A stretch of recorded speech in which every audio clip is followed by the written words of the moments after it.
Have you ever looked around and realized your phone hasn't rung in weeks? No one to share a morning coffee with? It's a quiet truth. Most don't talk about how friendships fade after 60. It's not just about the silence in your home, it's about the silence in your heart. But here's the thing, loneliness is a health crisis, but it's not your destiny. Today, we'll meet Sarah, who reclaimed her joy, and I'll show you how to find your tribe again. You are never alone. Part 1. The hidden loss. The biggest mistake we make as we age is bracing ourselves only for the physical changes. We prepare for the creaky knees, the reading glasses, and the slower walks. But we completely ignore the quiet fading of our social circle. Society, and even our doctors, often fail to warn us about what I call social earthquakes. These are the moments when your life shifts under your feet. Maybe you retired and lost those daily chats at the office. Maybe your kids moved 5 states away to follow a job or start their own families. Suddenly, the rhythm of your day is gone, and the silence begins to feel very heavy. As a doctor, I can tell you that this is not just a social issue, it is a biological one. Biologically, our brains are wired to see social isolation as a literal threat to our survival. When you feel disconnected from your tribe, your body stays in a state of high alert. This constant stress increases inflammation and puts a massive strain on your heart. It is not just in your head, it is in your blood, and it is in your bones. For decades, your identity was tied to being a worker, a mother, or a busy neighbor. Now, those roles have changed. It is hard to absorb this because our bodies do not process social change as quickly as our calendars do. You might feel unmoored, like a small boat that has lost its anchor in the middle of a thick fog. You are still there, but you do not know which way to turn. You might notice you're waking up much later because there is no reason to get dressed. You might find yourself checking your phone for messages that never come. You feel like an imposition if you call someone, or you worry that you are being a bother. These are not just signs of getting older. These are the symptoms of a social famine. Research from Harvard Medical School has proven that strong social ties are a better predictor of a long, healthy life than your cholesterol levels or your bank account. On the other hand, chronic loneliness can increase your risk of a stroke by 32%. It can be as damaging as smoking a pack of cigarettes every single day. So, please, stop retreating into your shell. Do not accept the silence as your new normal. If you have been pulling away from others, it is time to stop that habit right now. You must realize that your health depends on your connections just as much as it depends on your medicine. Just like your body needs a balanced diet of vegetables and lean protein, your mind needs a diet of human voices. Technology is a tool, but it is not a replacement for a real heart-to-heart conversation. I remember Sarah, a sweet lady who came to my practice. She had a beautiful garden and a quiet life, but she was wilting just like a plant without water. She told me she would scroll through her phone contacts for an hour, wanting to call an old friend from her church group, but she would always stop. She thought she was being a burden. She was starving for connection while holding the very solution in her hand. The solution is simple, but it takes courage. Awareness is the first step to healing. Recognize that you are not being a burden by reaching out. Today, I want you to pick up that phone. Call one person, just one. Tell them you were thinking of them. It is the best medicine you will take all year. Before we move on, please comment the word friendship below if you believe we all need someone to lean on. Part 2. The silent health crisis. The most dangerous mistake we can make as we age is dismissing loneliness as just a natural part of getting older. Many of us think that having a quieter life is simply what happens when the kids grow up and the career ends. But that is a misconception that can cost you your life. Loneliness is not just a heavy feeling in your chest. It is a physical, biological crisis that affects every system in your body. It is time to stop seeing it as an emotional inconvenience and start seeing it as a medical priority.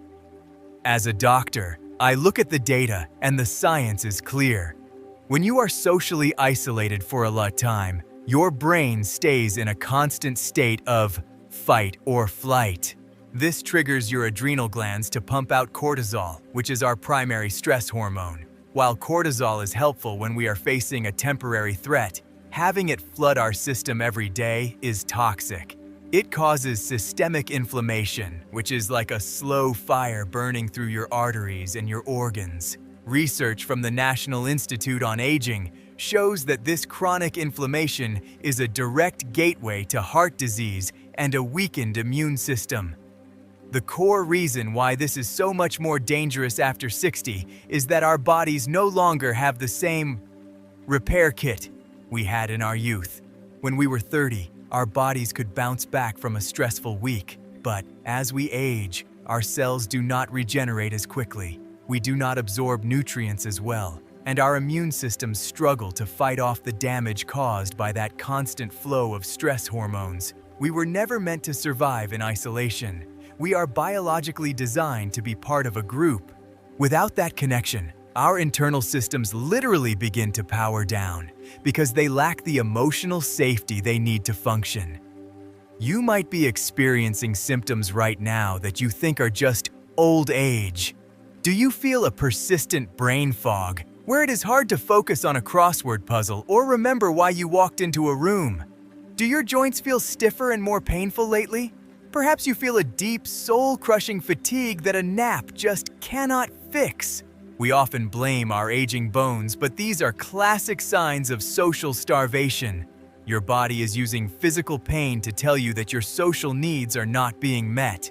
The scientific proof is staggering. Studies have found that being lonely can increase your risk of developing dementia by 50%. Your brain needs the stimulation of a conversation to keep its pathways open and healthy. Think of a conversation as a workout for your mind. Without it, the muscles of your memory and logic begin to waste away. This is why staying connected is not just a social choice. It is brain surgery without the scalpel. I see many patients try to fix this with supplements. They take extra vitamin D or magnesium to help with their mood and their sleep. And while those are helpful, you cannot find the vitamin of human connection in a bottle at the drugstore. Think of a meaningful exchange as the most powerful supplement in your cabinet. It provides the nourishment that your heart and brain crave. I remember Sarah, who came to see me because she was struggling with high blood pressure and a lack of energy. We ran all the tests and she was physically fine, but she was living a very solitary life. I suggested she try a social prescription instead of more pills. She started having a simple 20-minute chat with a neighbor twice a week. Within a month, her blood pressure dropped and that heavy fog in her mind cleared up. She didn't need a crowd, she just needed to be heard. So please take this seriously. Stop staying silent. You do not need to be the life of the party. You just need one meaningful exchange. Call a friend today, sit on your porch, and wave at a neighbor. Engage in a real conversation where you listen and are listened to. It is the most important medicine you will ever take. Before we continue, please comment the word health below if you are ready to prioritize your well-being by reaching out to someone today. Part 3. Why friendships fade. A very common heartache I see in my clinic is the confusion women feel when their social circles begin to vanish after 60. Many of my patients feel like they have done something wrong, or they worry that they are no longer interesting. But the truth is far simpler and much less personal. The natural glue that held your social life together for decades has dissolved. This is what we call the erosion of connection. In our younger years, our friendships were often based on proximity. You were friends with people because you saw them at the office every morning, or because your kids played on the same little league team. You had a shared mission, but when you retire, as you and the kids move out, that structure disappears. Suddenly, You are no longer forced to be around people, and if you do not have a plan to replace that structure, the silence can become deafening. From a doctor's perspective, this shift is a major transition for your brain. We call this the loss of incidental interaction. These are the small, unplanned conversations with the bank teller or the coworker at the coffee machine. While they seem insignificant, they provide a constant stream of social nutrition. When these disappear, your brain starts to lose its social muscle tone. Biologically, we are creatures of habit. As we age, our brains often prioritize comfort and safety over the effort of meeting new people. This is a survival mechanism from ancient times, but in the modern world, it leads to isolation. You have to realize that after 60, friendship is no longer a passive activity. It becomes an active mission that requires your intentional will. You might notice the symptoms of this erosion in your daily routine. Do you find yourself spending more time in your pajamas than you used to? Do you scroll through your phone and realize you haven't had a real conversation in days? You might even feel a strange sense of anxiety at the thought of going to a social gathering. This is not just getting older. This is social atrophy. It is the result of your world becoming smaller and smaller because the old bridges have crumbled and you haven't built new ones yet. It is a heavy, sluggish feeling that makes the simplest act of calling a friend feel like climbing a mountain. The scientific evidence is quite clear on the risks of this social decay. The American Psychological Association has conducted studies showing that novel social interaction, which is just a fancy way of saying meeting new people or doing new things, is essential for keeping the brain youthful. When you stop engaging with the world, your cognitive flexibility begins to decline. You become more rigid in your thinking and more susceptible to depression. On the other hand, those who actively seek out new connections show much higher levels of life satisfaction and better memory retention. Your brain literally stays younger when you are forced to navigate the personality of a new friend. I see this so often in women who have spent their whole lives as caretakers. Take Sarah, for example. For over 40 years, her identity was completely wrapped up in being a mother, a wife, and a dedicated employee. She was the fixer for everyone else. But when her husband passed away, and she retired from her job at the bank, she realized she didn't know how to be just Sarah among strangers. She was waiting for the phone to ring because she had always been the one people called for help. She was starving for companionship, but she was stuck in the caretaker role, waiting for someone to need her. She had to learn that it was okay to reach out simply because she wanted to be seen, not because she was needed for a task. You must stop waiting for an invitation that might never come. Most people your age are sitting in their own homes, feeling the same hesitation that you feel. They are also worried about being a burden. To break this cycle, you must embrace small, brave acts. This does not mean you have to join a crowded club overnight. It means sending a simple text to someone you haven't seen in a year, just to say, "I was thinking of you." It means going to the local library and attending a book talk, even if you go alone.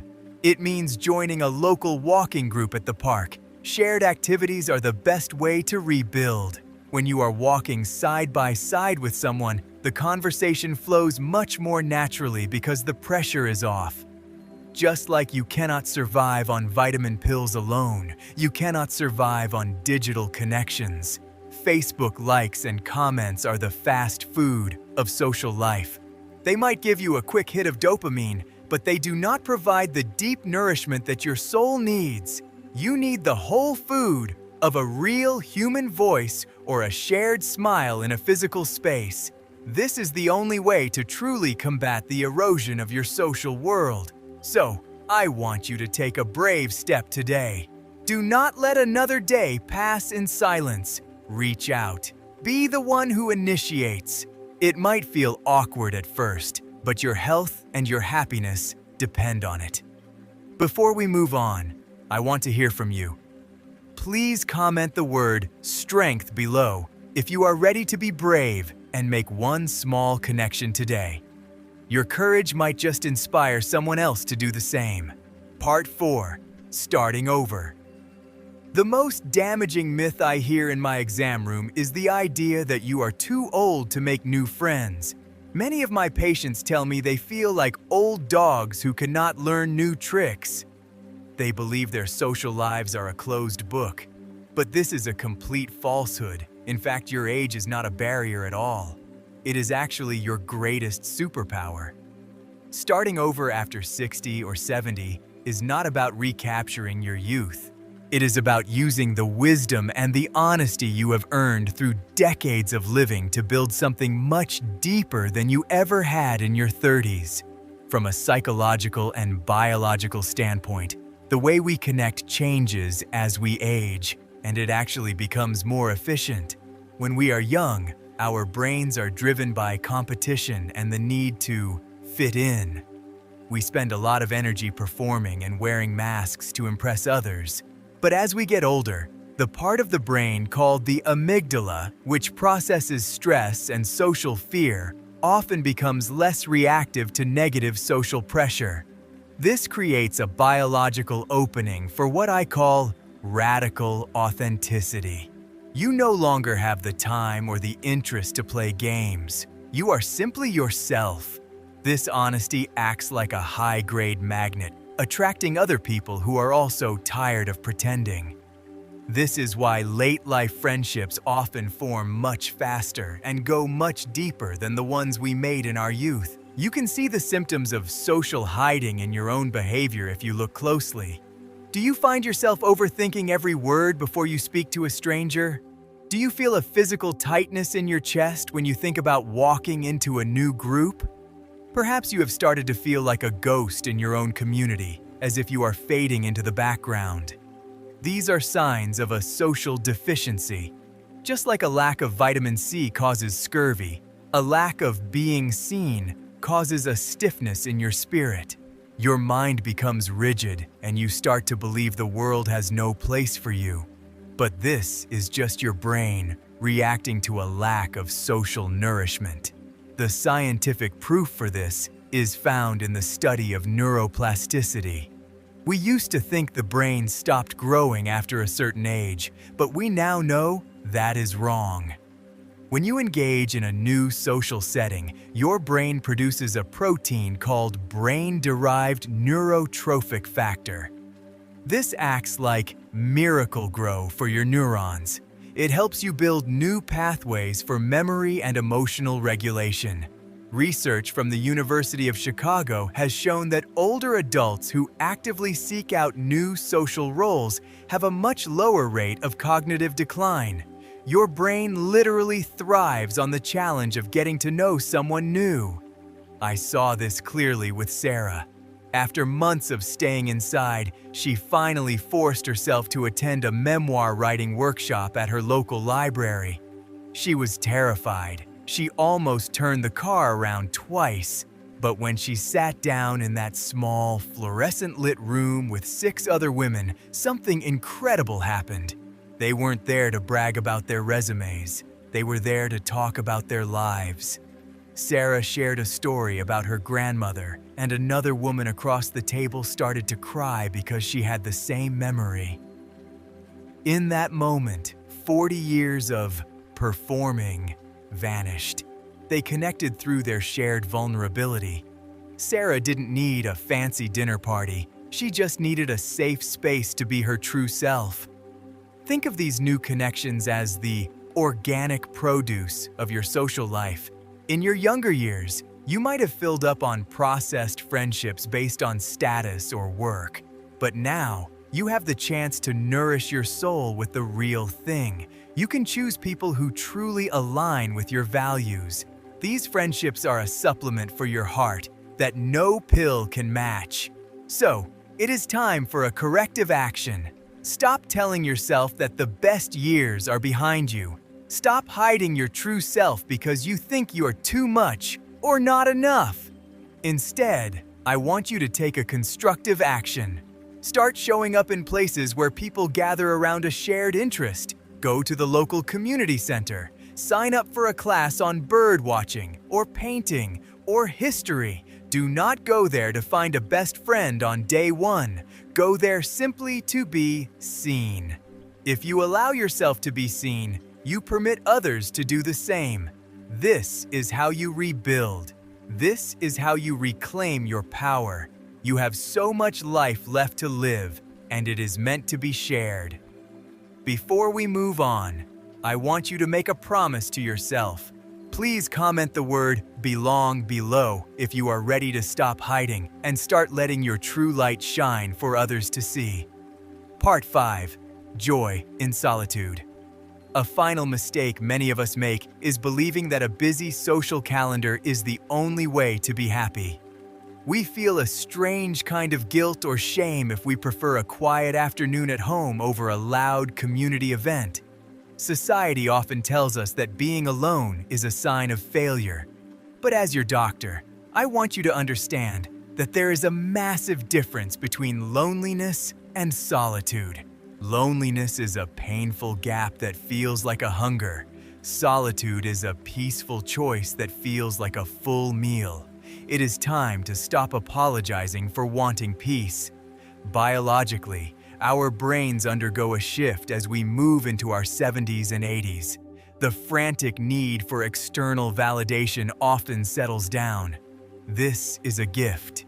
Your brain is giving you the capacity to turn inward and find a deeper sense of self. When you are in a state of positive solitude, your nervous system can finally rest. It is a time for your mind to process a lifetime of memories and integrate your experiences. This is why many older adults find intense joy in simple things like the smell of morning rain or the texture of a well-worn book. You might notice the symptoms of social burnout if you are forcing yourself to be too active. Do you feel physically drained after a simple lunch with a noisy group? Do you find yourself wishing you were back in your own armchair while you're out at a party? This is your body telling you that your soul needs a different kind of vitamin. It needs the vitamin of silence. If you ignore this, you will feel a deep fatigue that no amount of sleep can fix. The scientific proof is quite beautiful.